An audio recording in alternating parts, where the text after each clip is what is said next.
name's Pat Garofalo. I'm finishing my third term in the Minnesota House of Representatives. I represent southern Lakeville, Farmington, and portions of rural Dakota and Goodhue counties. And I'm actually pleasantly surprised by the large attendance today. When we come to these things, you're always worried that you're going to have 3 or 4 students who maybe wandered in to get some free pizza or free food, so I'm glad to see this many people here. And I'll tell you that the presentation today actually comes at a very good time for me. I've had kind of a rough fall. Earlier this year, City Pages did a story on the legislature in the Capitol, and they had a column about the 10 hottest people at the Capitol, the 10 best-looking people at the Capitol. And unfortunately, I did not make the list. So that was kind of rough, but it was good news because I went home and told my wife about it, and she said that she had her own top 10 list of people at the Capitol, and I did make that list. So, but I came in 8th.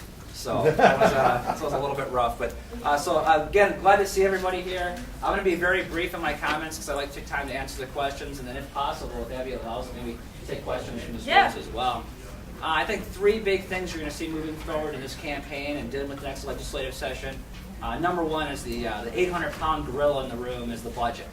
A budget deficit. Minnesota's got a budget over a 2-year time frame, a little bit over $30 billion a year.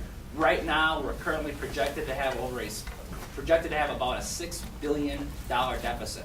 So 20% of our general fund is a deficit, and there's a lot of assumptions that are built into that. After the election, a new forecast is going to come out, but unfortunately, that previous forecast was based on some pretty optimistic assumptions about the economy turning around, about jobs getting created, and thus far, that has not happened. So after the election, when the new forecast comes out, things are going to get probably going to get a little bit rough. And what this is going to mean is that we're going to take a look at state government from top to bottom, A to Z, all the way from the lowest level to the highest level of redesigning, transforming, and doing things differently. It's going to require some difficult choices, some unpopular choices, some difficult choices that the public may not like, and some difficult and challenging choices that institutions that have been around for years and decades that they're not going to like. So that's the first thing, is the budget deficit. Second of all is the area of education reform. In Minnesota, we are known nationwide as having one of the strongest, most vibrant K-12 systems in the nation, and we do a great job of educating white kids from the suburbs. We do a really good job of that. Unfortunately, sort of the ugly underbelly is that Minnesota has one of the worst achievement gaps in the country, and that is that when you look at the test scores and academic outcomes of minority children, and you compare those to other states, it's one of the worst gaps in the country when you compare that to the achievement scores of white students. And so we're going to have to redesign and redo things differently in Minnesota. One of those things is going to be alternative teacher licensure. Right now we've got a single pathway to get teachers into the classroom. We need to develop alternative pathways. These are some proposals that are supported by President Obama as well as his Secretary of Education, Arne Duncan. We've had some successes in other states. But so far in Minnesota, there's been some barriers, some obstacles to that progress. Most notably, the teachers' union has been very opposed to competition coming into their membership. They're functioning as a guild, and they want to protect that membership. They want to insulate their members from competition. So alternative pathways is one thing we can look at. A second thing is tenure reform. Right now in the state of Minnesota, after 3 years, hiring and firing decisions are primarily based on seniority. And there's a different model for this. What we should be doing is linking teacher effectiveness as measured by student achievement. Not the only factor, but one of many factors we can do. So you have the budget, you've got education reform, and then third and finally is the area of higher education in our colleges and universities, transitioning from a 20th century model to a 21st century model. I laugh, it's funny when I hear students tell me stories about classes they can take or cannot take. For example, I have a 15-year-old son. He goes to Farmington High School. He wants to take Chinese, but there's no instructor there to teach him Chinese. Well, my son comes home from school and he turns on his Xbox 360 and he puts in Halo Reach or Call of Duty or a whole bunch of Xbox 360 games. And when he's at home, he can play against anyone else, anywhere on the planet, anytime he wants. Ultimate choice decides what he wants, where he wants it, and how he's going to do it.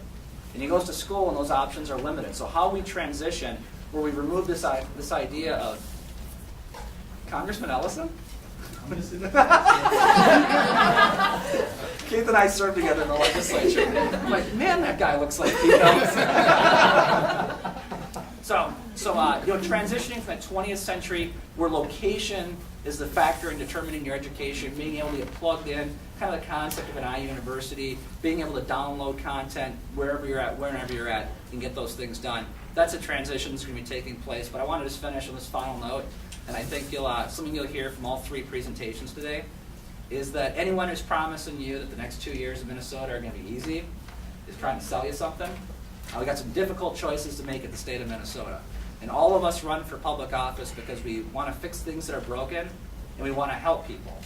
And when you've got a big budget deficit, a lot of times, not all the time, but a lot of the time, you're trying to figure out who you're going to hurt less and how you're going to distribute that pain. And that's a difficult choice for all your policymakers to make, whether they're Republican, Democrat, or Independent. So just go easy on us the next 2 years. I'll guarantee you, you're not going to like what happens. I can't guarantee what's going to happen. There'll be difficult choices. The next couple of years are going to be bumpy, but in the long run, we're going to be just fine. America's going to be fine. Minnesota's going to be great, and we're going to make progress. But sometimes the skies are darkest before the end of the storm. So with that positive and optimistic ending, thanks for having me as a guest here. And I look forward to answering your questions and questions from the crowd, except from Congressman Ellison. All right, so the first question. Oh. You can let him applaud. Yeah, sorry, guys. I'll get better at this as the time goes on.